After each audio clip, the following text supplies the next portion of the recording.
Bueno, aquí ya quité el tapón, ya está escurriendo el aceite. Ahí se pueden dar cuenta que gotea ya lo último.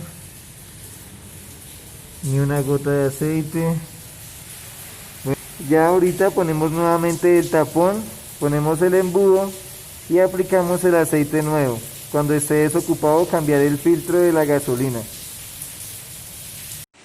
Bueno, acá ya hice el cambio, ya puse el tapón nuevamente. Acá está el aceite negro de la máquina que duró quieta 6 meses. Si dura mucho tiempo quieto, más de 6 meses, es mejor cambiarlo porque se vuelve barroso. Y ya vamos a aplicar el aceite. Bueno, primero, antes que nada del aceite, quitamos el filtro, que es ese que se encuentra ahí, filtro del aceite, ponemos el filtro nuevamente y ahí sí aplicamos el aceite ELF en el vehículo. Al destapar la tapa del aceite nos damos cuenta que tiene un sello en lámina cromada totalmente pegado en el aceite. Entonces ahí es cuando está totalmente certificado de que no es reenvasado. Referencia siempre con la que sale de concesionario. Bueno, a menos de que el vehículo ya tenga más de 80.000, 100.000 kilómetros y toque aplicarle un aceite más grueso.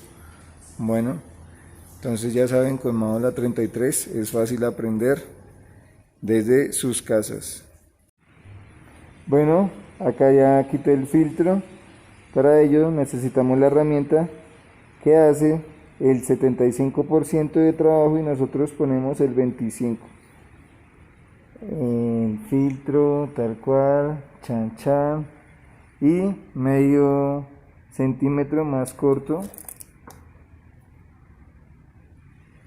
para que lubrique la superficie de las válvulas perfecto.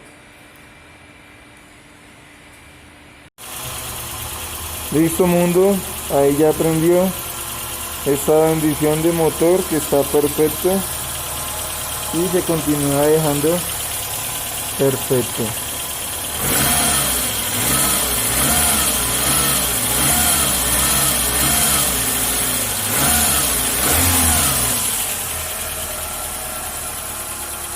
Listo mundo, con esta me despido. Una historia más de Mahola 33 para el mundo. Ya saben, hagan el bien para que todo fluya bien y cuidar la mente de nuestros niños, que es lo único que protejo y por eso me porto bien. Bendiciones mundo.